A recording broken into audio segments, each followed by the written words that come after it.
स्वागत है, आप देख रहे हैं इंडिया टीवी पर। आज पश्चिम बंगाल का ओपिनियन पोल, 42 सीटों वाला पश्चिम बंगाल, जहां लगभग बराबरी का सा मामला, टक्कर का मामला आप कह सकते हैं, 2019 में था। 18 सीटें बीजेपी ने जीती, 22 सीट जीती थी ममता बनर्जी ने। और इस बार बीजेपी ने अपने आप को एक बड़ा मुश्किल लक्ष्य दिया है, यहां पर कम से कम 25 सीट निकालने का। लेकिन क्या पश्चिम बंगाल में ममता बनर्जी के होते ये मुमकिन है? और आज जब हम ये सर्वे कर रहे हैं तो प्रधानमंत्री इस वक्त पश्चिम बंगाल में मौजूद हैं, कोलकाता में राजभवन में। उनसे मुलाकात करने के लिए ममता बनर्जी थोड़ी देर पहले गई भी हुई थी। तो अभी तक का जितना सर्वे आपने देखा, 23 सीटों का सर्वे, 12 पर भाजपा हमको जीतती दिख रही है और 10 पर तृणमूल कांग्रेस जीतती हुई दिखाई दे रही है और 1 पर कांग्रेस पार्टी। अब देखिए यहां से बीजेपी का ग्राफ कितना और ऊपर जाता है या कहां अटक जाता है, इसकी हम बात करेंगे। अब मैं आपके सामने 4 और सीटें रख रहा हूं, जरा गौर से देखिएगा आप। ये 4 सीटें हैं मुर्शिदाबाद की सीट, इसके अलावा रानाघाट, बानगांव और बैरकपुर। मुर्शिदाबाद का एक बड़ा दिलचस्प इतिहास आपको जरूर जानना चाहिए। मुर्शिदाबाद में आज़ादी के बाद से आज तक, मतलब जब से यहाँ पर चुनाव होना शुरू हुए, कोई गैर मुस्लिम उम्मीदवार आज तक जीता ही नहीं इस सीट से। और ये सीट इस बार भी टीएमसी के पास जाती हुई दिख रही है हमको। 2019 में टीएमसी के अबू ताहिर खान ने कांग्रेस पार्टी के उम्मीदवार को 3.25 लाख वोट से हराया था, बड़े मार्जिन से। इस बार भी ये सीट जो है वो टीएमसी के पास रहने के आसार है। रानाघाट की अगर आप बात करेंगे तो यहाँ बीजेपी मजबूत है और यहाँ मथुआ वोटर्स की बड़ी आबादी है। हम मथुआ समुदाय की अभी जिक्र कर भी रहे थे, तो मथुआ यानी जो पश्चिम बंगाल से आए शरणार्थी हिंदू हैं, उनकी तादाद यहां पर काफी है रानाघाट में। और सीएए लागू होने के बाद जब हो जाएगा, तो जिसके रूल्स जल्द नोटिफाई होने वाले हैं, इस सीट पर बीजेपी और इसके आसपास बहुत फायदा मिलेगा बीजेपी को। 2019 में बीजेपी के जगन्नाथ सरकार ने टीएमसी को 2.5 लाख वोट से हराया था। 2009 और 14 में टीएमसी के पास हुआ करती थी सीट।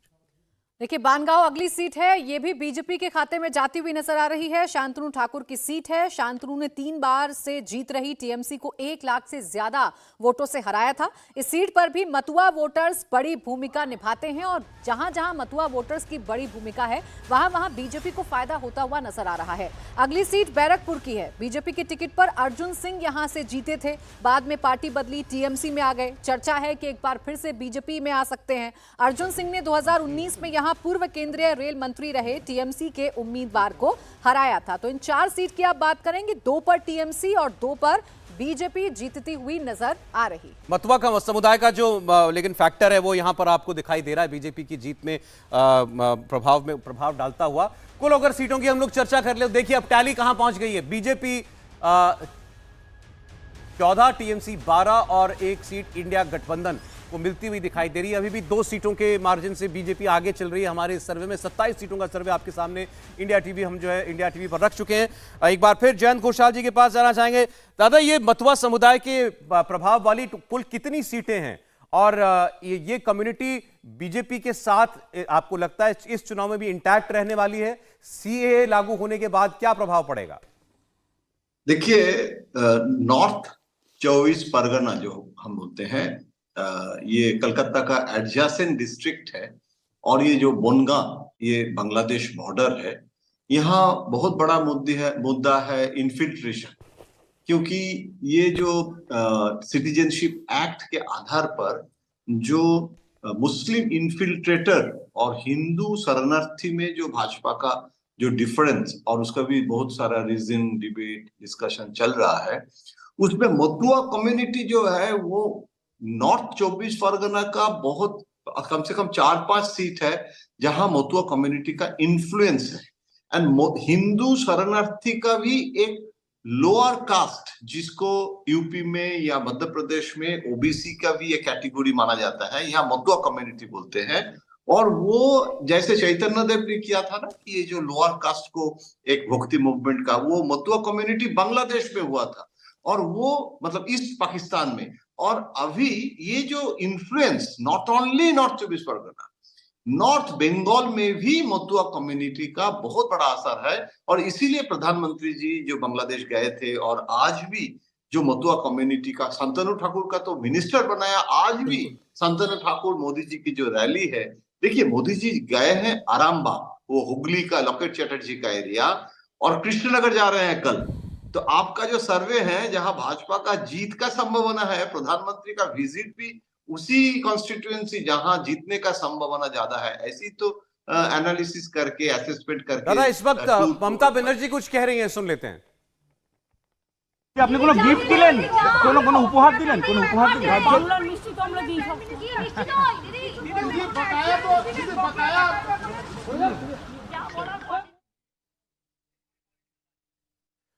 और ममता बनर्जी कह रही हैं कि हमने प्रधानमंत्री से मुलाकात की लेकिन हमने कोई पॉलिटिकल बात नहीं की है, शिष्टाचार मुलाकात है। কোনো গিফট कह দিলেন, रही है কোনো কোনো উপহার দিলেন, কোনো উপহার দিলেন? पॉलिटिकल बात नहीं মিষ্টি हुई। তো আমরা দিই সব कोलकाता में प्रधानमंत्री हैं तो ममता बनर्जी उनसे ना मिलती तो ये बड़ा खराब लगता।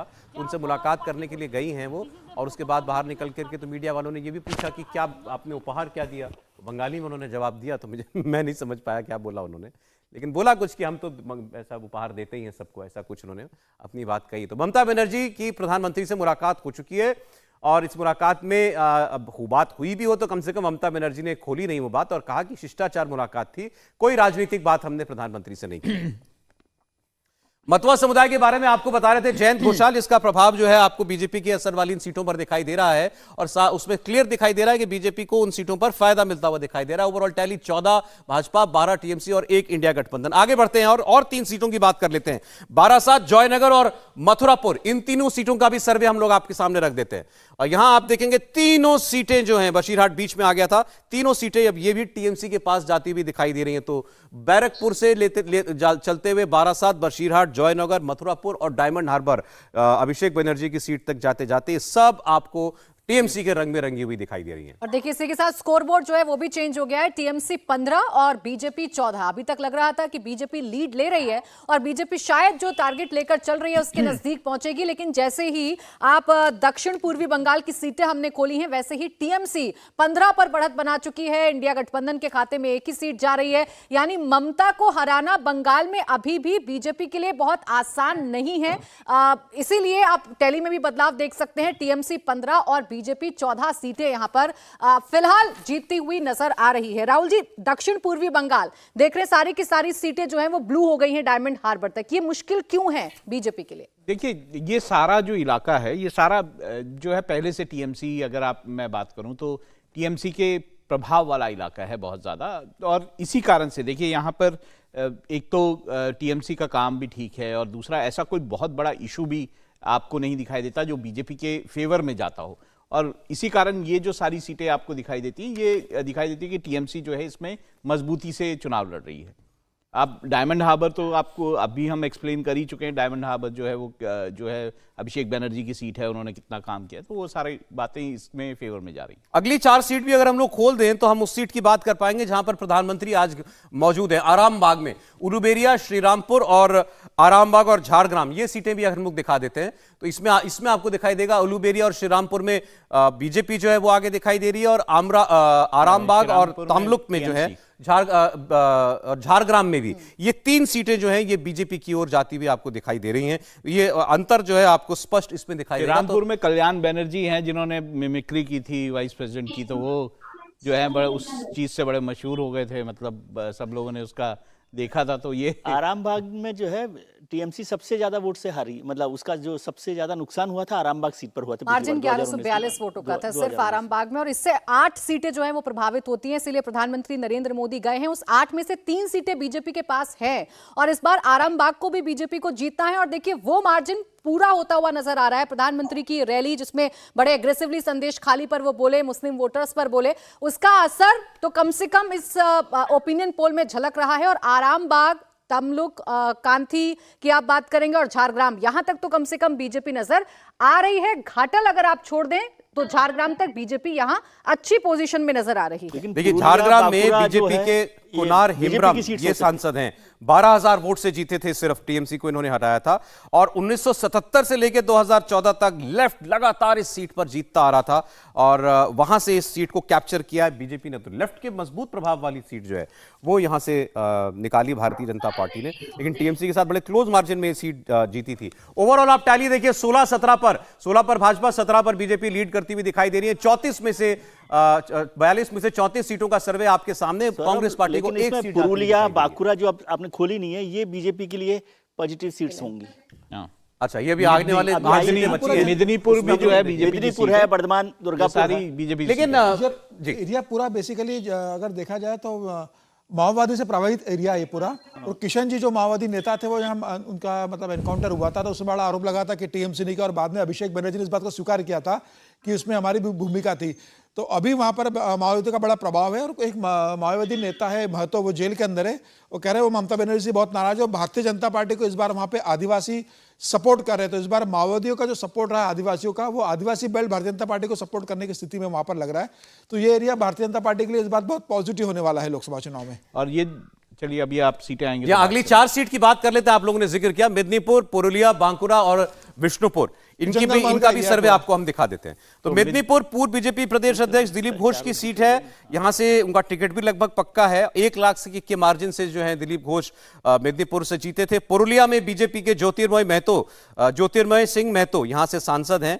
2014 में बीजेपी का वोट शेयर सिर्फ 7% था, और 2019 में बढ़कर सीधे 50% इस सीट पर मार्जिन जो है वो पुरुलिया में भारतीय जनता पार्टी का हो चुका था। पुरुलिया एक वक्त में आर्म्स ड्रॉप केस के सिलसिले में बड़ा चर्चा में सबसे ज्यादा चर्चा में आया था पुरुलिया। और ये देखिए ये जो है झारखंड से लगती हुई सीट है, जंगल तो महल का वहाँ एरिया वो पूरा प्रभाव जो है जंगल महल का का वो जंगल सारा महल जिले के 4 जिले आते हैं, वहाँ की सीटें, और ये पूरा स्ट्रॉन्ग होल्ड है। इसलिए कि ये सारों सीटें बीजेपी की सीट्स हैं। देखिए बीजेपी आगे लीड में दिखाई दे रही है अभी। अब केवल 4 सीटें बाकी हैं, और उसमें आप देख रहे हैं 20 पर बीजेपी आगे चल रही है, तृणमूल 17 पर और 1 पर इंडिया गठबंधन। मतलब हमारे सर्वे में आगे निकली है। 20 पर बीजेपी जीत सकती है चुनाव, 17 पर टीएमसी और 1 पर इंडिया गठबंधन जो है वो चुनाव जीत सकता है। मैं मेदिनीपुर के बारे में बता दूं आपको आपको, दिलीप घोष की जो सीट है, मैं ये मानता हूं कि सबसे ज्यादा अगर कंट्रीब्यूशन किसी ने बीजेपी के सक्सेस में जो है मतलब वहां पर किया है वेस्ट बंगाल में, तो वो दिलीप घोष ने किया है। उनकी मेहनत जो है वो जो है वो आज दिखाई दे रही है कि 2 सीटों से किस तरह से 18 सीटों पे पहुंचा जाता है, ये उनकी मेहनत। अच्छा, जो बाकी बची 4 सीटें वो भी खोल देते हैं ताकि आंकड़ा साफ हो जाए कि बीजेपी बढ़त बना रही है या फिर टीएमसी बढ़त बना रही है हमारी ओपिनियन पोल में। तो ये 4 सीटें आपके सामने रख रहे हैं। वर्धमान पूर्व टीएमसी के सुनील कुमार मंडल 2 बार से सांसद हैं, और देखिए इन चारों सीटों पर आपको सिर्फ टीएमसी नजर आएगी, और इसीलिए टैली में आप देखेंगे बदलाव कि टीएमसी 21 और बीजेपी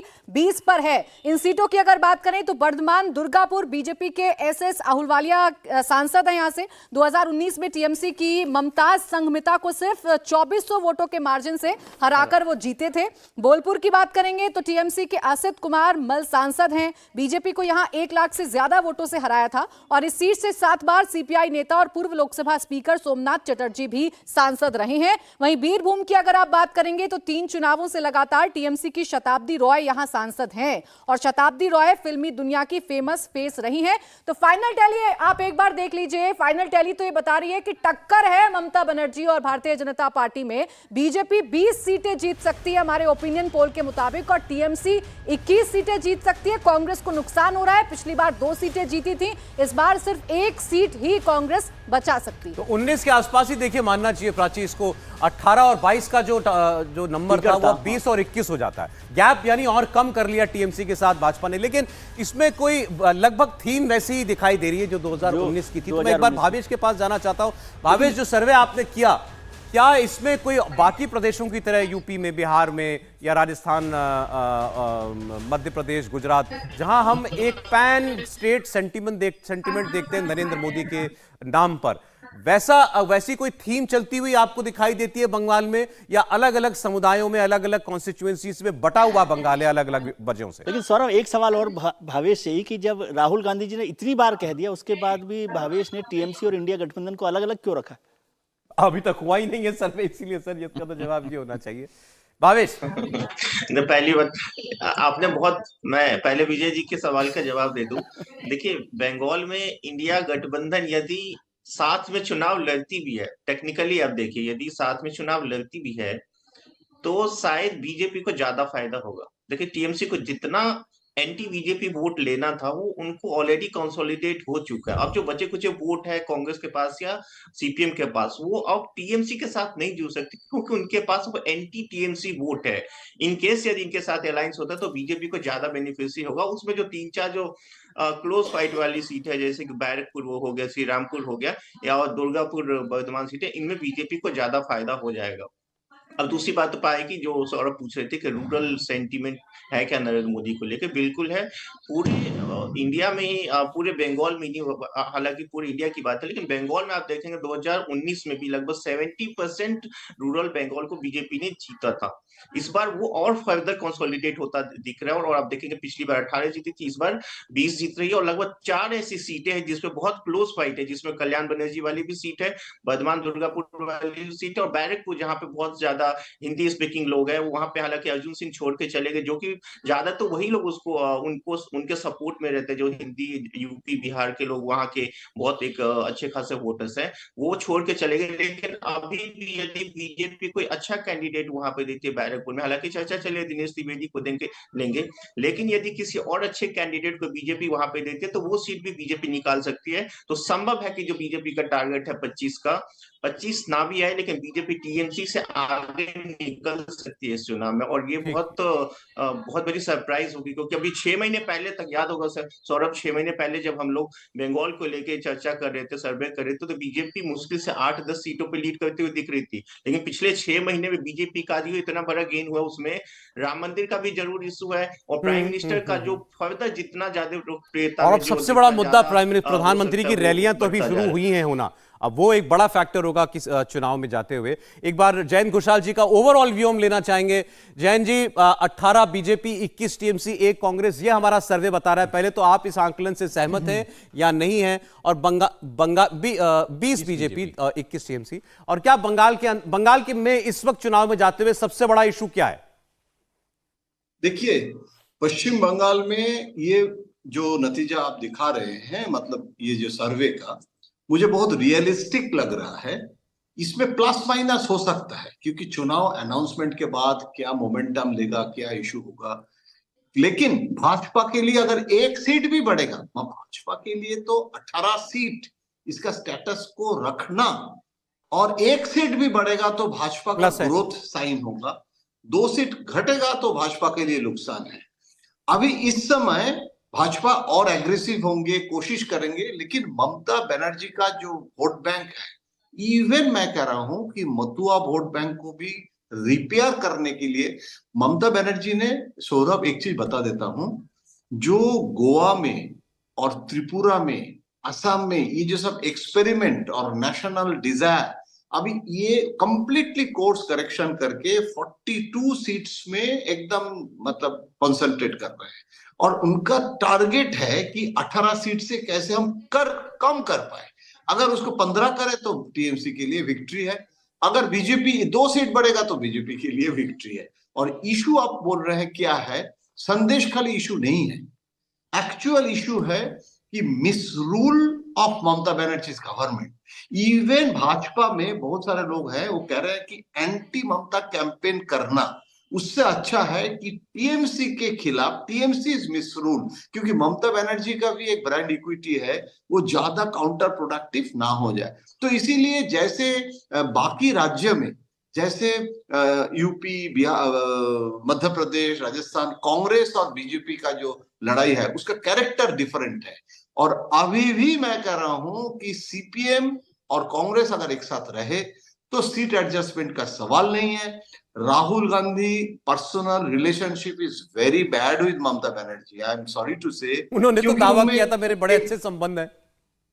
नहीं, वो संबंध सोनिया जी के साथ पर्सनल केमिस्ट्री ठीक है, लेकिन राहुल गांधी अभिषेक बनर्जी को टाइम दिया था सुबह 6 बजे और ममता बनर्जी को अभिषेक ने बोला कि रात में दे सकते थे, कह रहे कि हमको मध्य प्रदेश जाना है।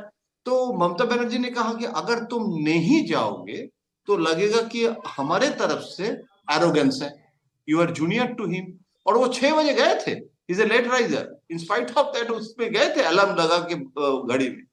तो ये जो दादा ठीक है, अब फाइनल कमेंट मैं आपसे जानना चाहता हूं। एक तो आप बीजेपी को मैक्सिमम बढ़ता कितना देखते हैं बंगाल में, एक फिगर दीजिएगा। और अगर जैसे अभी बात हुई, भावेश कह रहे हैं कि अगर अलायंस होता है ममता बनर्जी कांग्रेस का तो बीजेपी को इनफैक्ट फायदा होगा उसका।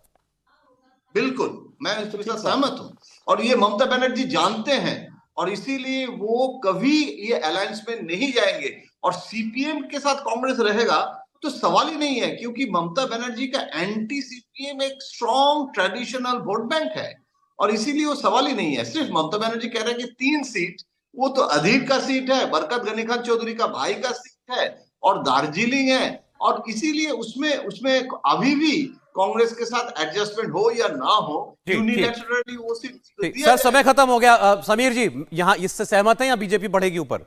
मुझे लग रहा है कि अभी समय है, प्रधानमंत्री मोदी की रैलियां शुरू हुई, अमित शाह संगठन देखेंगे, अभी कई इश्यूज आएंगे। मुझे लग रहा है भारतीय जनता पार्टी 3 से 4 सीट ज्यादा, मुझे लगता है भारतीय जनता पार्टी बंगाल में 24 से 25 सीटें इस बार जीत मुझे सकती है। ये सर्वे बिल्कुल ठीक लगता है। ये मैक्सिमम सीट्स हैं जो बीजेपी निकाल जीत सकती है। राहुल मुझे लगता है इससे ज्यादा सीट बीजेपी वहां नहीं जीत आप सकती। कम और करना चाह रहे हैं तो कम कर दीजिए। नहीं, कम नहीं, मुझे लगता है बीजेपी वहां पे गेन करेगी, लेकिन Mamata Banerjee non BJP leaders में सबसे स्ट्रांग लीडर है, जिससे बीजेपी को लड़ना सबसे मुश्किल लड़ाई है। नहीं तो सारे हमारे पैनल में तो भावेश का सर्वे पास हो गया। प्राची, बिल्कुल, और देखिए इस टाइम तो ये कहा जा सकता है कि बीजेपी अपनी 2 सीट बढ़ा रही है और अभी प्रधानमंत्री नरेंद्र मोदी ने एग्रेसिवली अपना चुनाव प्रचार शुरू किया है। अब कितना इजाफा बीजेपी करेगी, अब ममता बनर्जी कितना बीजेपी को रोक पाएंगे, देखना बहुत दिलचस्प होगा। आप देख रहे थे हमारा बंगाल का ओपिनियन पोल। बहुत बहुत शुक्रिया सभी खास मेहमानों का हमारे साथ जुड़ने के लिए और समझाने के लिए कि आखिर बंगाल का सटीक समीकरण क्या है।